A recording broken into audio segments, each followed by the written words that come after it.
Alright, so this is our presentation about our game library.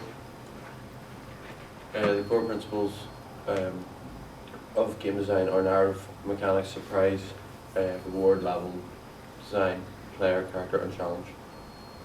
In our game, the core mechanics are the top-down interface where you can see each of the tower or battle strategy, tower defense, Yeah. and then so that's We'll go more into them later whenever we go over each individual aspect of the game.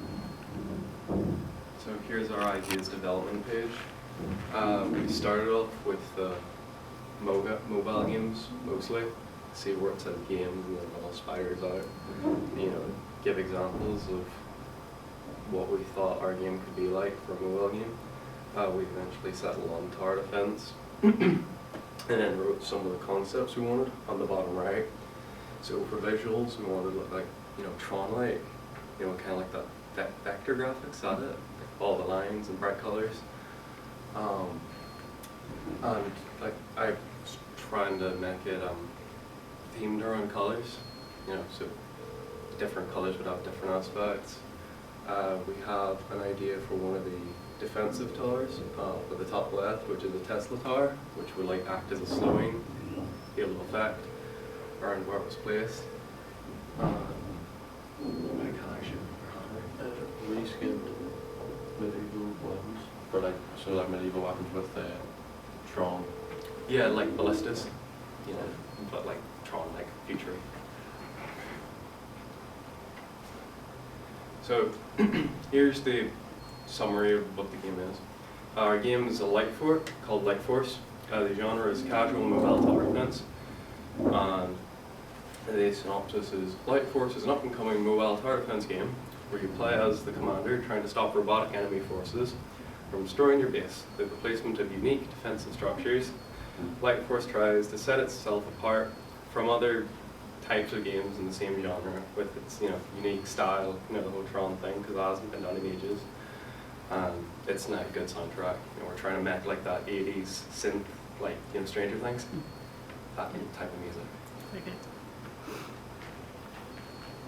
So all of those should be linked to the individual ones, but we'll just be going through them individually, how it goes. Light Force has a multitude of mechanics. However, they mainly come around with, for the enemies, they come in lanes. You'll have 1 to 3 lanes per level, and they'll be going to your main base at the end. Your goal is to try and stop them from getting there through the placement of structures alongside the lanes. Once the tower takes too much damage, it ends. Game's over, and you lose a life. There's a life-based system, like if you've ever played Candy Crush. The way if you lose a level, you have like 3 lives, and then you have to wait a couple hours. Mm-hmm. That type of day. Yeah. There's a load of different defensive buildings that do different jobs, like the ballista one can penetrate through multiple enemies, the Tesla one slows them, and then you can combine the buildings to like make them do the same, combined job, and also change the color of them, because depending on the color of the enemy you're trying to attack, depends how good your tower does against it. Like a blue tower is going to do better against blue colored enemies, that type of thing.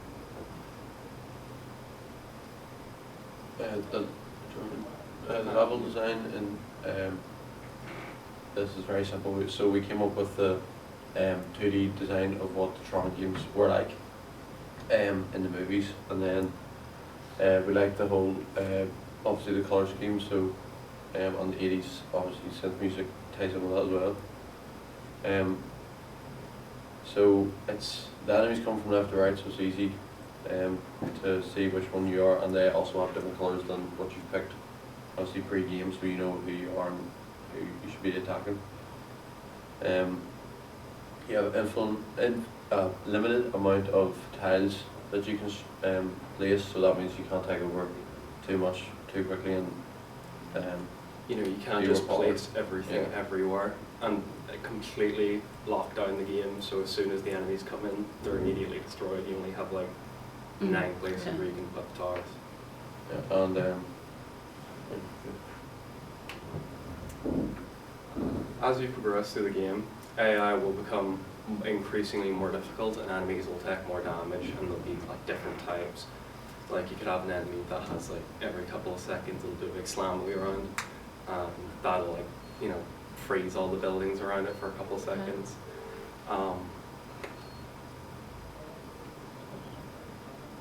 This, you know, aims down more difficulty, and so there's challenges set during the week to try and offer some rewards. Later on in the reward part, we have buffs, which act as like in-game.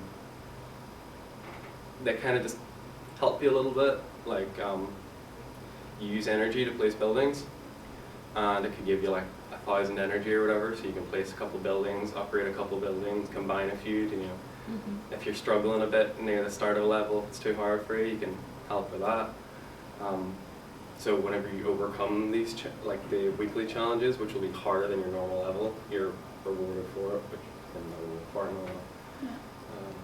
This is to try and make the game more engaging, so it isn't just an absolute breeze to push through the game and you get no excitement from overcoming levels. So surprise comes from, in Life Force, comes from the levels in themselves, and so from each of the stages in the game there's a boss, and there's 5 of these boss battles.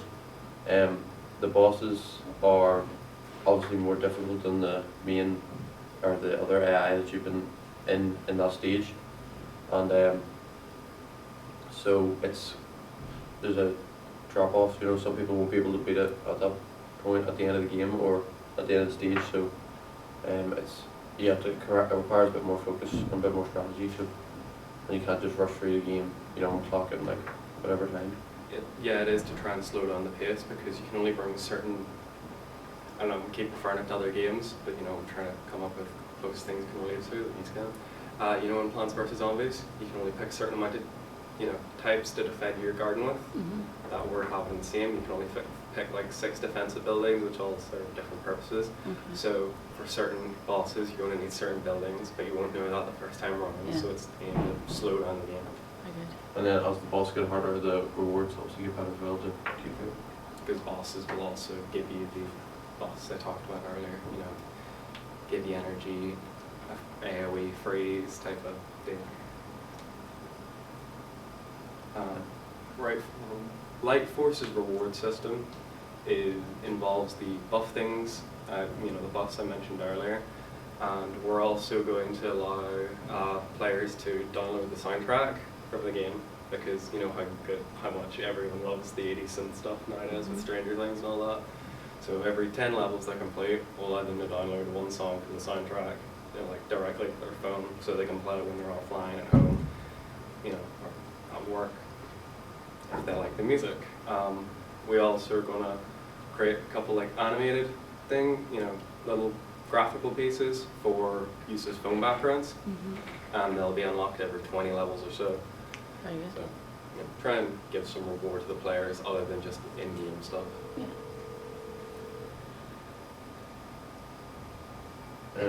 The main character is like the commander of the team, but in the pre-game you see your mate, like a real person, putting on the VR the way it is in Tron. You know, it's like a sophisticated VR machine.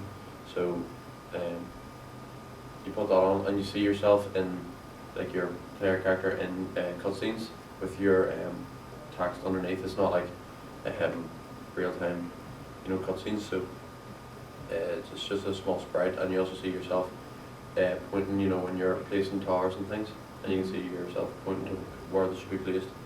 Your little player character will be at the end of the level in the tower, so like for example, like you could place a structure in a tile and you'll like do that, and then like it'll slowly build up. Or if your tower get text damage, you're like freaked out.